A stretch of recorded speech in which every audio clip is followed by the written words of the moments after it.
Assalamu alaikum wa rahmatullahi wa barakatuh, everyone. I'm here with brother Ivan. Is that right? Yes, that's Ivan right. from Switzerland, a beautiful town called Thun. As you can see, I'm freezing here, but he's all right. Ivan from a Moroccan father Yes. and an Italian mother. So where are you taking us, brother? To the old city, and you can visit the castle and old city with the lake and. Beautiful. Yes. So when you say old city, how old is it?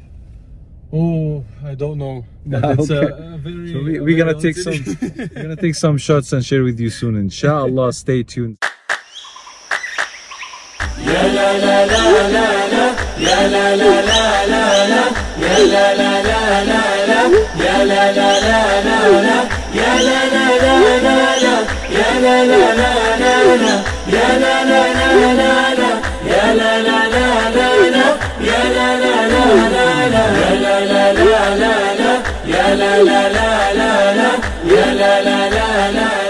Assalamu alaikum wa rahmatullahi wa barakatuh. Once again, my brothers, my sisters in Islam and everyone. First of all, apologies, my voice is a little bit sick. Forgive me, make dua for me. But what's that story? The story of Ivan that we have introduced him earlier. His father is a Moroccan Muslim, his mom is an Italian. We didn't really ask about her religion, but I asked him about his religion. I asked him, are you practicing Islam? He said, not really. In fact, he did not recognize the term masjid. When we told him we need to go to the masjid, he said, what masjid?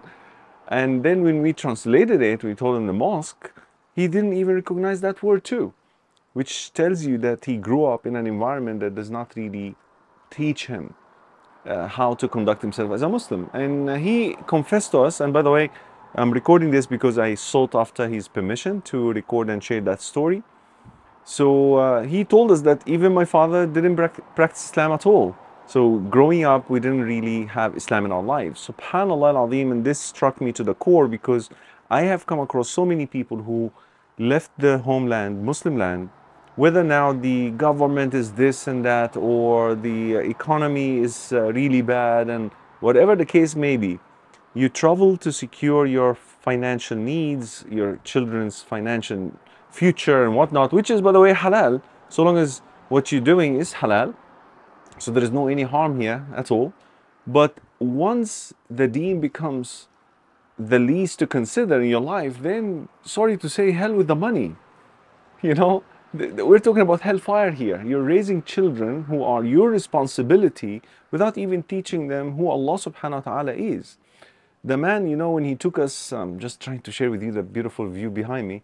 The man, when we asked him to take us to the masjid, when we arrived there, I told him, would you like me to teach you how to pray? Like, if you don't know how to pray, I'm willing to teach you. He said, no, I'm going to stay here. And then he smiled and he laughed about it. Don't get me wrong, he's an excellent brother, mashallah, very well-mannered, beautiful brother.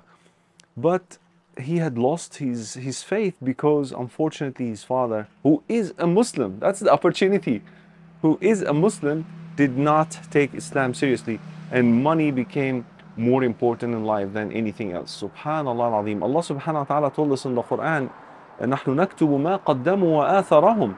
We are writing down, Allah subhanahu wa ta'ala is writing down everything you do, وَآثَرَهُم, and whatever you have influenced others with. So if you influence your children, or the closest to you to influence anyway, positively, mashallah, congratulations, that would be in the scale of your good deeds.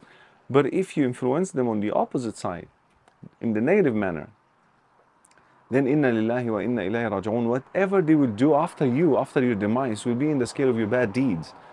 Don't make that mistake. I get a phone calls sometimes from daughters who are complaining that their parents, their moms in particular, they don't want them to put on the hijab because they're afraid that if they put it on at the age of 15, 16, they will not get married. Can you imagine? The girls themselves maybe have listened to a lecture here or there or attended some lectures, and they decided to practice the faith only to find that the parents are preventing them to practice Islam.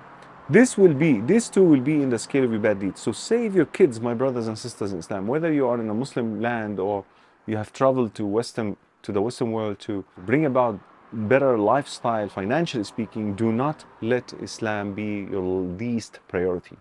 May Allah protect us all. Assalamu alaikum wa rahmatullahi wa barakatuh.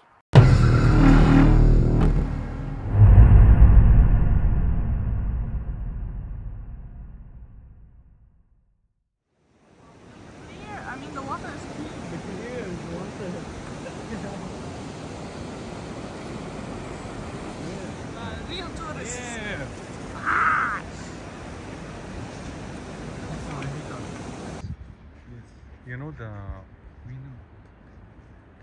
motion graphic effect. You know the motion graphic effect. You know the motion graphic effect. You know the motion graphic effect.